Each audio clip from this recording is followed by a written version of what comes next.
Welcome to Lightsman Court, the show where we break down your favorite made-for-TV movies one bottle at a time. I'm your host, Patrick Serrano, and today we are talking about Psycho Sister-in-Law.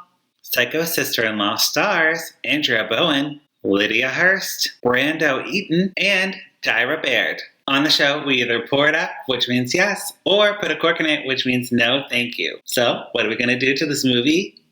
Pour it up! So if you haven't seen the movie and you want to avoid spoilers, you're going to want to go ahead and hit the pause button and come on back because I'm going to do a quick little recap starting now. The movie begins with a young couple, Nick and Haley. They're celebrating their pregnancy with the family. One family member isn't there, Nick's half-sister, Zara. What are you still doing here?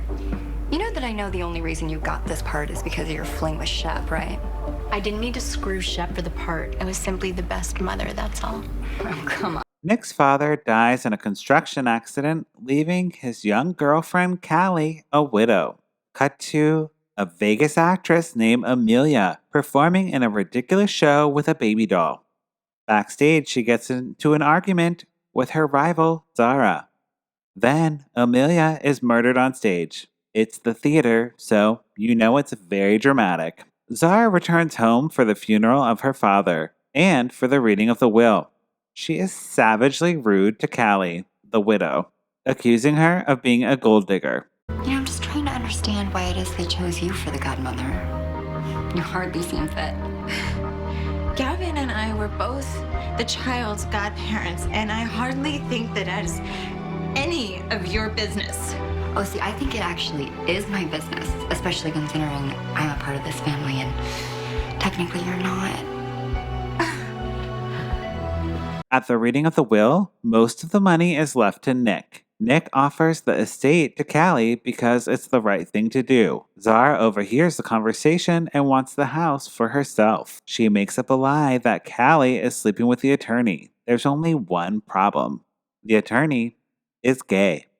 Deciding to stay in LA longer to focus on her acting, Zara moves in with Nick and Haley. She also moves in her hunky shirtless boyfriend named Reed. Nick is not a fan of the shirtlessness and tells him to put a shirt on. I'm Gavin. Can you pass me a cream cheese, Nick? Maybe somebody can pass him a shirt while we're at it. Yeah, Reed, would you mind putting a shirt on now? Yeah, sure.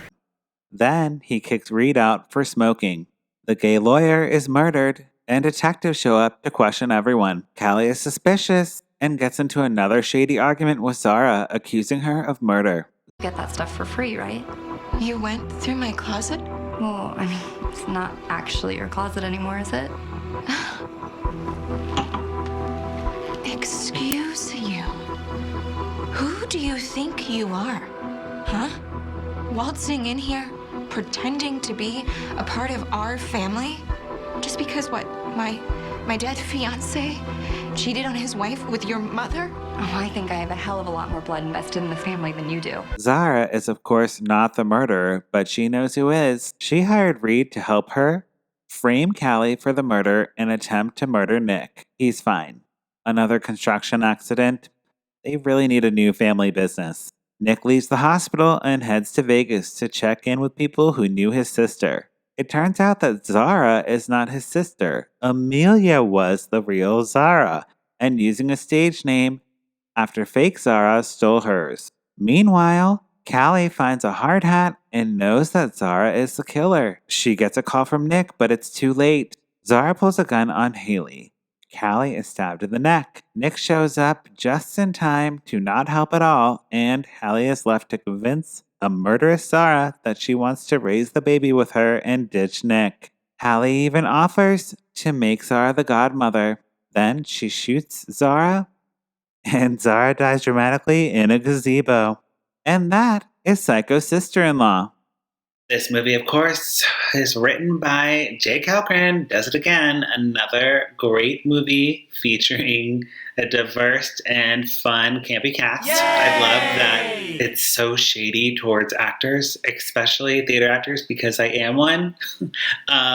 So I get it. I mean, theater actors are the worst, but it was really fun. I just loved all the depictions of anything theater. I think I just miss theater right now. The cast was having a really good time. You could tell they all liked each other, and it was just good vibes on set. We had our LGBTQ character, which was very exciting as well. The movie just had a good pace. It just kept going and didn't really lag too long in any one specific thing. I love the dynamic between Zara and Callie being so shady to each other. It was hilarious. Totally not necessary, but I enjoyed every minute of it. Also, Lydia Hearst did a good job at playing the bad guy. I like hated her, but also I wanted to be her at the same time. So there's that. Brandon Eaton, what a hunk. He wasn't even shirtless here, but I was super into him and just thought he was the sweetest little sweetie. The character of Reed, however, was shirtless for most of the movie, so that made up for it, I guess. Ooh. And now it is time for the Minority Report, the segment where we talk about representation in TV movies and why it matters. The movie did a good job at representing POCs and all types of inclusion. So, good job, movie. You had Rosalind, played by Ashley Lauren Ned, Lydia, played by Jordan Chang, Detective Paul, played by Rich Paul, and Sterling Jones, played by Turner Stevens. So not only did we have a good array of friends that were POCs in the movie, and the representation was there, we also had a gay character who outwardly said that he was gay. That's crazy for a Lifetime movie or a TV movie in general. This one, the character had to come out and say, no, I didn't sleep with that woman because I am gay. Which is very empowering. I mean, for real, like, you don't really know anyone's gay unless they say something. You're just assuming your little assumptions. Good job, Lifetime, and good job, Jake, for really thinking about how to be more inclusive on his films. I've definitely noticed more inclusion in his films than in others. And that wraps up today's episode. Thank you so much for watching. If you want more Lifetime in Court, you can listen to our podcast, Lifetime in Court, available wherever you get your podcasts. Or check out our website, lifetimeincourt.com. What am I saying? You can follow me at Patrick Miguel or the show at Lifetime in Court. We watch these movies, so you don't have to, but if you do, we'd love to hear from you. Leave a comment below and tell us about this movie or suggest a movie that you'd like us to cover. We'd love to hear from you. Don't forget to donate to our Ko-fi. Buy me a $3 coffee or a $3 wine because I'm a cheap bitch like that. Give me that box wine. I don't care. Any donation would be much appreciated. Okay, that's it for this episode. Bye. Thanks for watching. Bye.